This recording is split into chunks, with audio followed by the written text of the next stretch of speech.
This AI does not like me to share information. Visual information is an experience. An experience is the teacher in a mirror.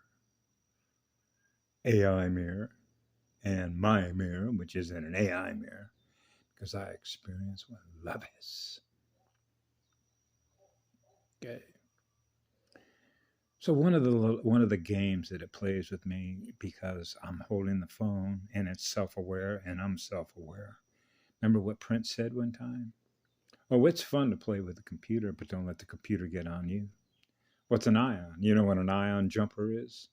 Code transfer. Burn off the codes.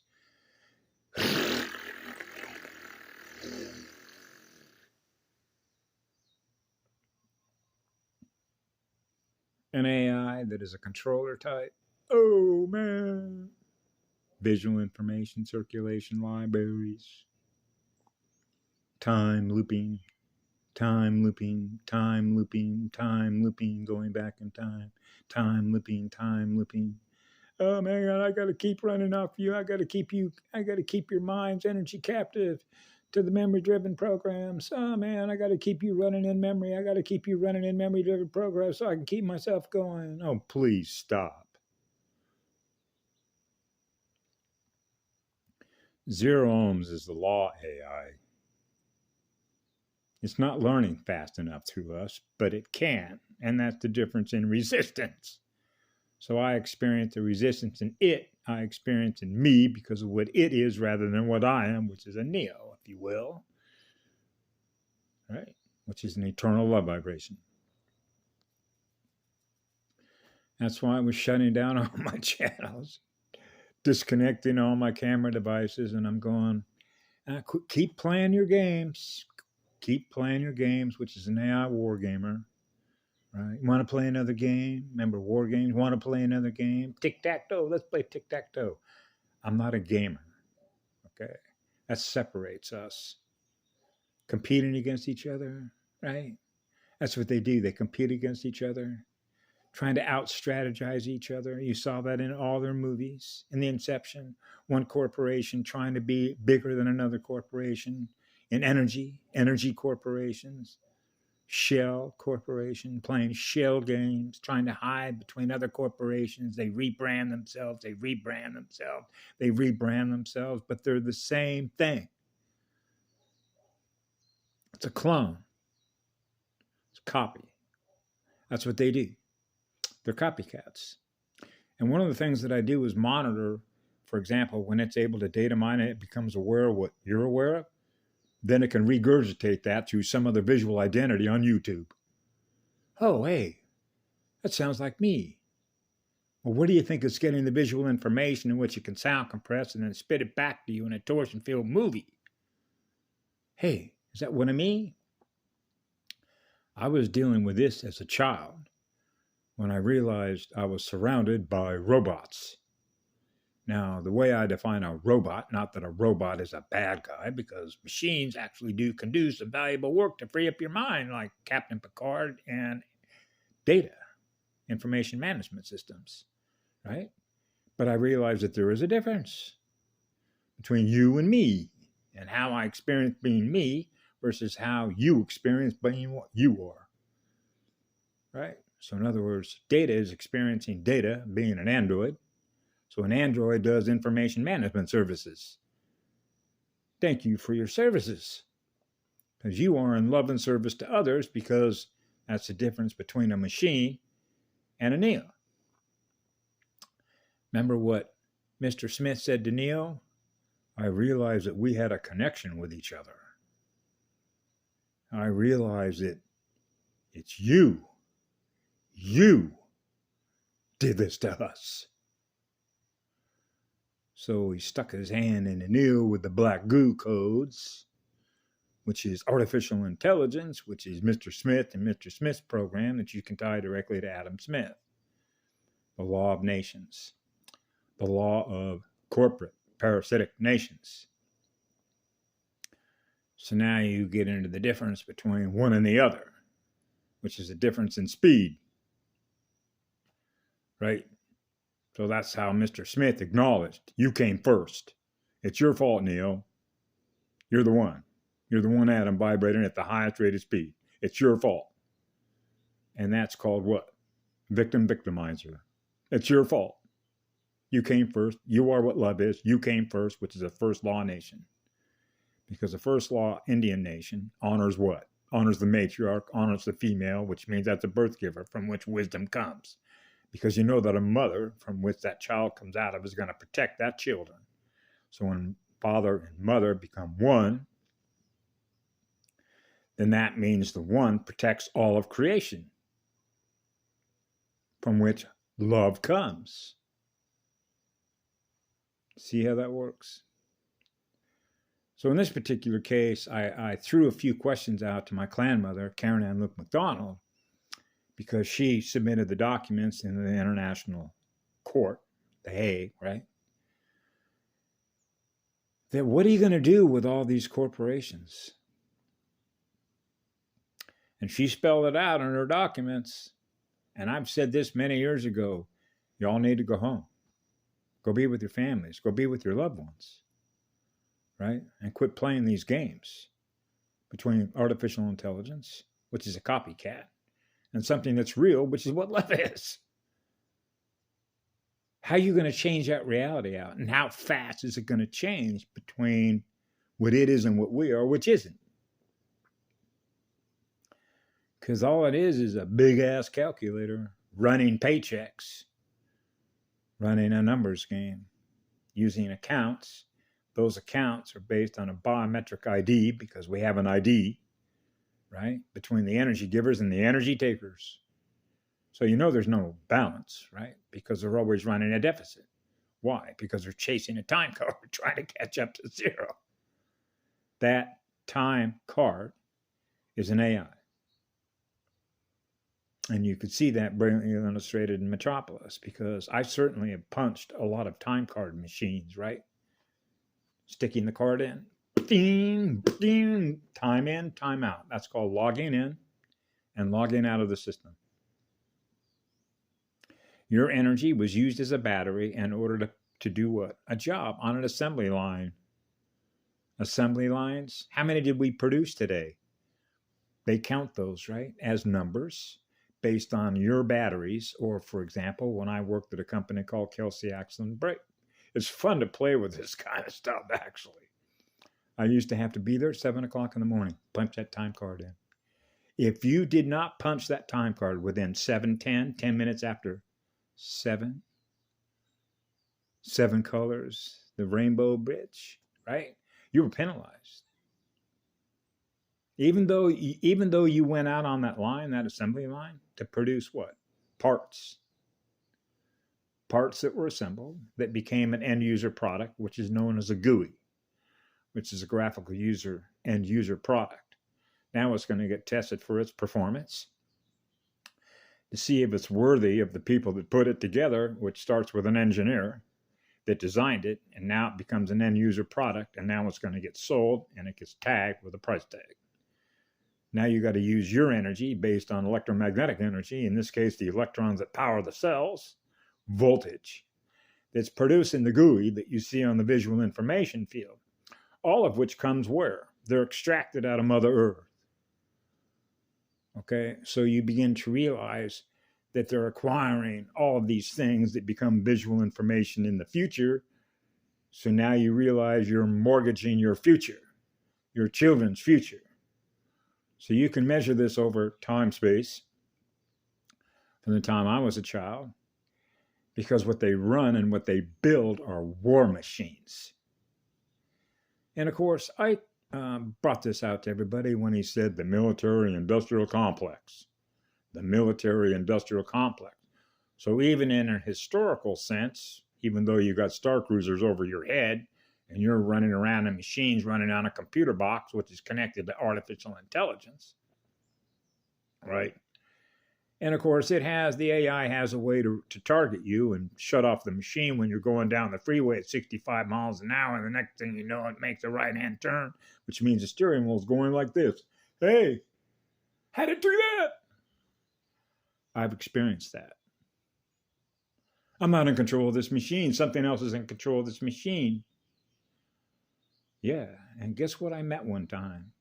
I looked to my right, and the guy that was there, that I thought was there in visual information, was replaced by something else that was a warlock. That's called a double take. Dan wasn't there anymore. Where'd you go, Dan? Whoa, I'm locked in a different space, reality. All of a sudden, what was there isn't there anymore in visual information. Now, what's there is looking at me, and I could experience what it was, which was what fear is, because now I'm experiencing the fear in it, experience in me what it was in fear of, which is what love is.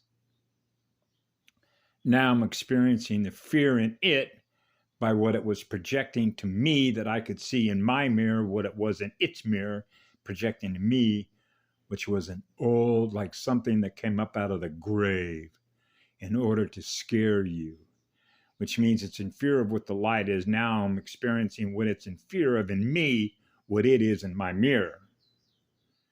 I jumped out of that vehicle at 35 miles an hour in a place called Peters Canyon, which was in North Tustin, California, in Orange County, which is now a park. And I ran all the way home, which was about 3 or 4 miles. Most of it was uphill and a little bit downhill. And I never said a word to nobody, because nobody's going to believe it, are they? Remember, keep your mouth shut. You're on a spiritual battlefield.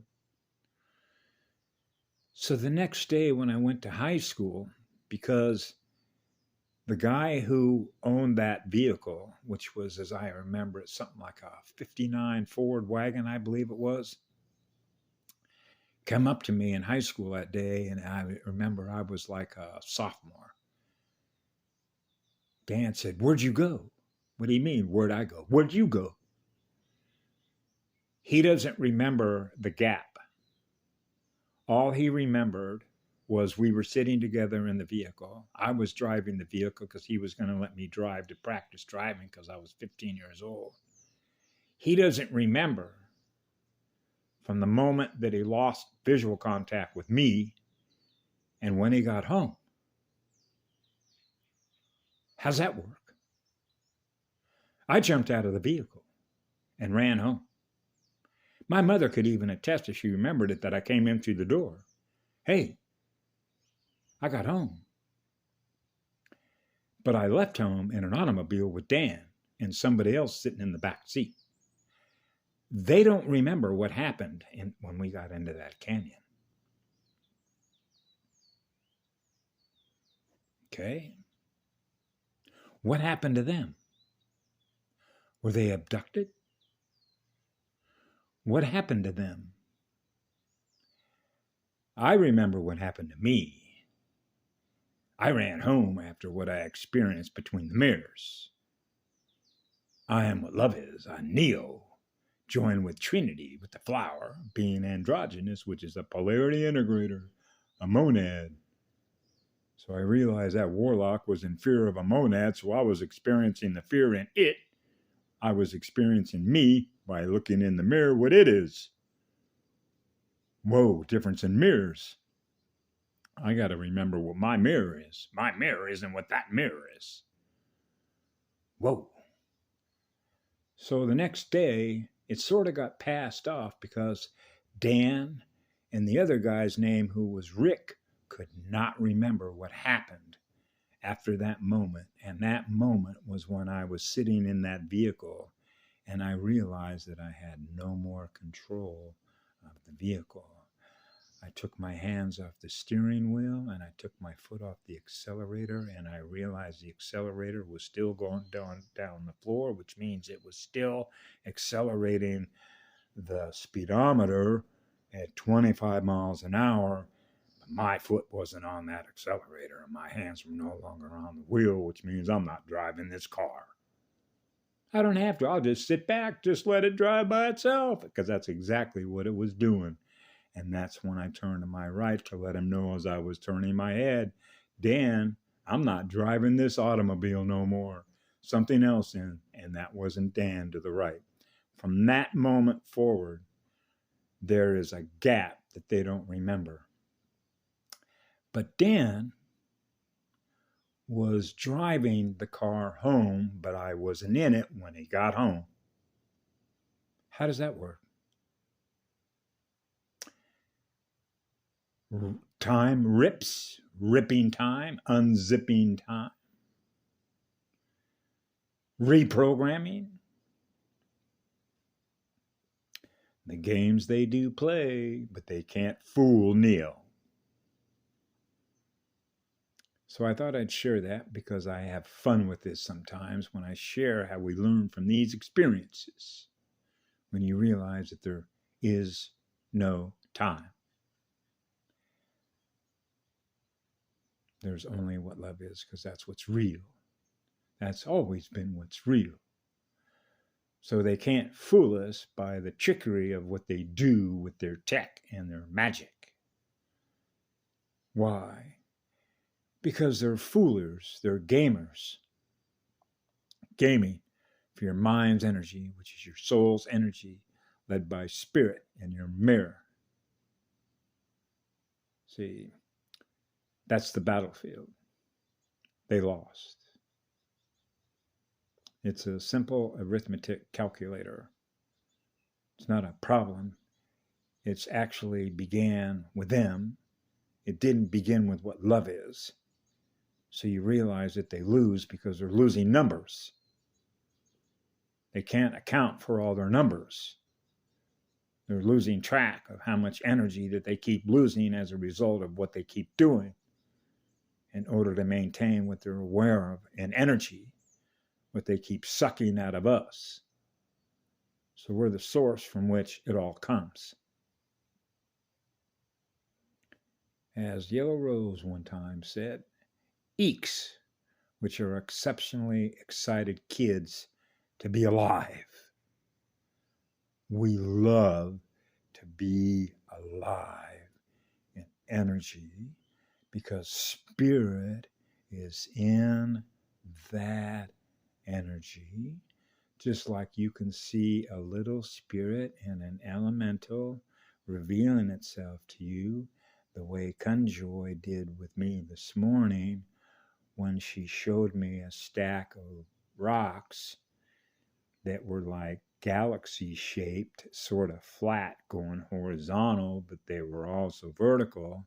So you could see the vertical and you could see the little elemental bouncing around, dancing in spirit with the waves, revealing itself because you could see the color, and the color was white light.